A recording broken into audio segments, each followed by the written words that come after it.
Welcome back to Motivational Repo, your home for inspiration that transforms your life.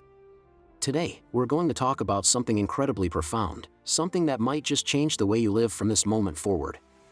Imagine you could fast forward to the end of your life and ask your future self for advice. What would that wise, experienced version of you say? What lessons would they want you to learn before it's too late? A palliative care nurse named Bronnie spent years caring for people in the last weeks of their lives. She was with them during their most honest and vulnerable moments, and she listened. Over time, she noticed a pattern, a series of powerful regrets that surfaced again and again. These aren't regrets about not bungee jumping or not buying a bigger house. They are deep, human regrets about the way they lived their lives, the choices they made, and the things they left unsaid and undone. Today, we're going to reverse engineer a life well lived by exploring these top 5 regrets of the dying. Think of this not as a morbid topic, but as a priceless checklist, a guide from the future to help us live a life free of these same regrets.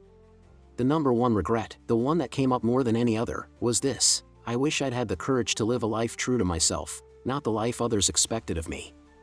This is a gut punch, isn't it? So many people reach the end of their journey and realize they've been living on someone else's terms. They honored the expectations of their parents, their partners, their society, but they dishonored the quiet, persistent call of their own soul.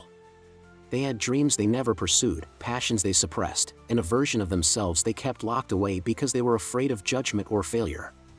They played a role they thought they were supposed to play, only to realize on their deathbed that the audience they were trying to please didn't matter as much as their own inner peace. Living a life true to yourself is the ultimate act of courage. It means defining your own version of success, not the one you see on social media or the one your family has mapped out for you.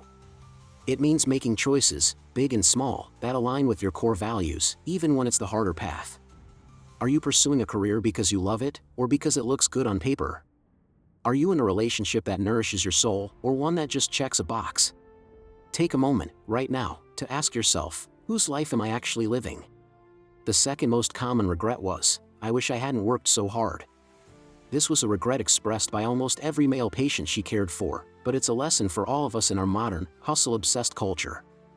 They missed their children's youth and their partner's companionship, all for the sake of a career and the relentless pursuit of more. They spent their best years in an office, chasing promotions and paychecks, believing it was what they had to do to provide for their families.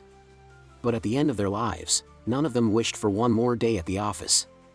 They wished for one more conversation with a loved one, one more sunset watched, one more moment of simple, unhurried connection. They realized they had traded their most precious, non-renewable resource, time, for things that, in the end, held very little value. This isn't an argument against ambition or hard work.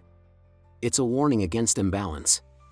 It's a call to consciously create space in your life for what truly matters: your relationships, your health, your joy, and your peace of mind. No amount of professional success can compensate for a life devoid of personal fulfillment. Remember that your legacy won't be the hours you build or the projects you completed. It will be the memories you created and the love you shared with the people who matter most. The third regret is a deeply emotional one. I wish I'd had the courage to express my feelings. So many people suppress their emotions to keep the peace with others. They swallowed their true feelings, avoided difficult conversations, and presented a version of themselves that was agreeable and conflict-averse. As a result, they settled for a mediocre existence and never became who they were truly capable of becoming. Many even developed illnesses related to the bitterness and resentment they carried for years. The inability to be honest about our feelings creates a wall between us and the people we love. It prevents true intimacy and leads to a life of quiet frustration and misunderstanding. Voicing your love, your hurt, your hopes, and your fears is not a sign of weakness, it's a sign of strength and authenticity. Having the courage to say I love you, I'm sorry, you hurt me, or I need your help can transform your relationships and free your soul. It might be uncomfortable in the moment, but the long-term cost of silence is far greater. Bottling up your feelings doesn't make them go away, it just makes them fester inside you. The fourth regret was, I wish I had stayed in touch with my friends. In the busyness of their own lives, they had let golden friendships fade away. They got caught up in work, family, and daily responsibilities, and they didn't give their friendships the time and effort they deserved.